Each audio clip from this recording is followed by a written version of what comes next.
All right, guys. Hey, it's Will with Latitude 32, www.lat32.com, bringing you live-ish from Street Scene 2007 at Coors Amphitheater with Fair to Midland. Guys, how are you? Good, man. Good. Let's go down the line real quick here. We got, I'm John. Brett. Dara. Matt. and there you have it. So you guys, just breaking out, we got your lovely album here, Fables from a Mayfly. What I tell you 3 times is true, which I have to say I took a listen to it. Now I'm not to say I'm a skeptic, but I'm not the biggest hardcore rock fan. I'm an indie alternative guy, but this album is fantastic. I mean, it's not blush on my occasion because, and this is the standpoint you guys take because reading your press release, it's like there are a bazillion bands out there with similar rock sounds. But it seems the stance you take is just there's something about it. I mean, like how did this album just come to fruition? I guess. Anybody? Like what's the major push behind it? It's just a bunch of different members of the band with different ideas as far as what they think of music, and we have different. We all like different music. None of us should probably be in a band together, and that's probably why the music kind of comes out a little different. Everybody brings kind of their own thing to the table. Well, there you It's go. a miracle we can work together at all. That's good. And obviously, you guys are touring well together. You're not black-eyed and bruised, so you guys apparently get along. And as you can hear, the Red Bull Air Races are in town, and they're making their pass-bys right over here, 20 miles away. Go figure that. So I read here that you worked with, as they say, the super producer David Botteri. Bottrell. Don't sue me.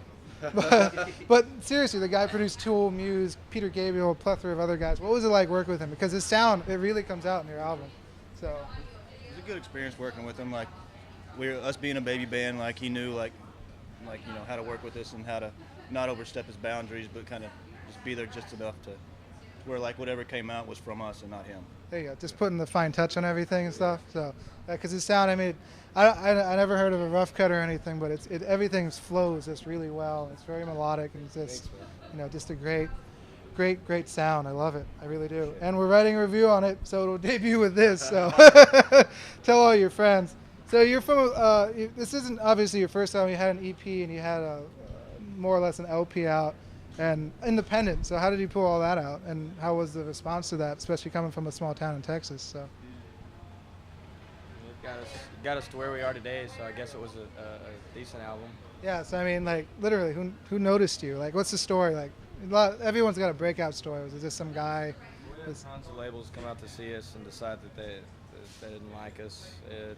The only ones that were kind of on the fence were Universal and Atlantic, and yeah, so it was just a matter of choosing between us.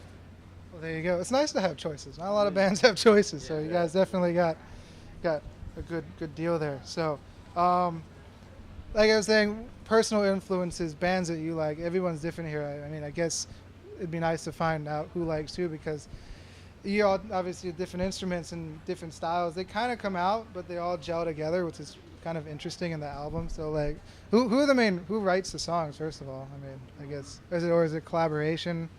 Depends on the song. Depends on the song. Because, I mean, the lyrics, I haven't read too much, but what I've read are, I mean, they're really good. Like you think. So, I guess He writes all the lyrics. That's all. Well, there we go. So, but yeah, like personal band influences. You said they tell. It's nice to know where the influence comes from, from everybody. I personally don't like rock music. I'm actually like a traditional country and western kind of guy. I just happen to be in a rock band. Because coming from Texas, you can't not have country in it. Yeah. But So. yeah, that's me. So, anyone specific? I really like Queens of the Stone Age, Clutch, Priestess, that sort of thing. There you go. Yeah. You look like a DJ type. I don't know. Me? I just am inspired more and just by music as a whole. I can't really reduce it to like a handful of artists. There's no way I can Yeah, do it. yeah. Which is a good thing. It doesn't limit you. Not that you guys are limited. Oh, I'm Well, I don't know. I guess I'm still a Tool Perfect Circle fan. Still big on the Pumpkins. You kind of got that Maynard look from 4 years ago. Not shaved head. he's a good guy. So, but well, there we go. I mean, that's in a nutshell, I guess, fair to Midland. I mean, any special. This is the internet, so you can literally say whatever you want to say. So now's the time to say it. Poop. Poop. Yeah, I'll go with that too. Okay, second. Thank you. Yeah. Guys, you got a great show coming up. We're going to catch a little of that, get on it, have a great time at Street Scene. Hopefully we don't get rained out, but thanks for the time, yeah? Thank you, man. Thanks for having us. Fair to Midland, just like that.